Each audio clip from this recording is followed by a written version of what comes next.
സംസ്ഥാനത്ത് സ്വർണ്ണവിലയിൽ വർധനവ് 1.17 ലക്ഷം കടന്ന് സ്വർണം മുന്നോട്ട് കുതിക്കുകയാണ്. ഇന്നലെ പവന് 1,16,920 രൂപ നിരക്കിലായിരുന്നു വ്യാപാരം.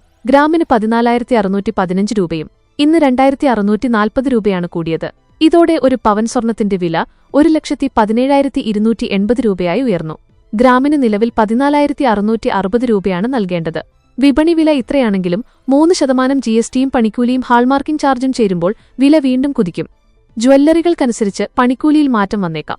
സ്വർണത്തോടൊപ്പം വെള്ളിവിലയും മാറുന്നുണ്ട്. ഗ്രാമിന് 284.90 രൂപയും കിലോയ്ക്ക് 2,84,900 രൂപയുമാണ് വില വരുന്നത്. ഇന്നലെ 2 തവണയാണ് സ്വർണ്ണവില മാറിയത്. രാവിലെ 1,16,120 രൂപ നിരക്കിലായിരുന്നു വ്യാപാരം. എന്നാൽ വൈകിട്ടോടെ വില വീണ്ടും കൂടി 1,16,920 രൂപയായി രേഖപ്പെടുത്തി. പശ്ചിമേഷ്യൻ സംഘർഷങ്ങൾ സ്വർണ്ണവിലയെ വലിയ രീതിയിൽ ബാധിക്കുന്നുണ്ട്. 2025 അവസാന മാസങ്ങളിലാണ് സ്വർണ്ണവിലയിൽ വലിയ കുതിപ്പുണ്ടായത്. ഡിസംബർ 23 സ്വർണ്ണവില ചരിത്രത്തിലെ ഏറ്റവും പ്രധാനപ്പെട്ട ദിവസവുമായി.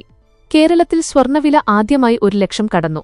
ജനുവരി 29 രേഖപ്പെടുത്തിയ 1,31,160 രൂപയാണ് ഇതുവരെയുള്ളതിൽ ഏറ്റവും ഉയർന്ന നിരക്ക്.